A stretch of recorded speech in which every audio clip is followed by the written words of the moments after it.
আমার বাবা আগাগোড়া সবসময়ই বলে দুপুরের খাবার একটু পরিপাটি করে খেতে হয়। খাবার যাই হোক না কেন গোছগাছ করে সাজিয়ে খাওয়ার মধ্যে কিন্তু আলাদাই একটা স্বাদ থাকে। আর মা ঠিক সেই মতো যখনই বাবাকে খেতে দেয় তখনই থালাটা এরকম গোছগাছ করে সুন্দর পরিপাটি করে খেতে দেয়।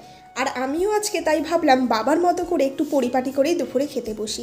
তাই ঠিক সেই মতো যা যা রান্না হয়েছে সব কিছু নিয়ে কিন্তু এখানে আমি বসে পড়েছি দুপুরের খাবার খেতে।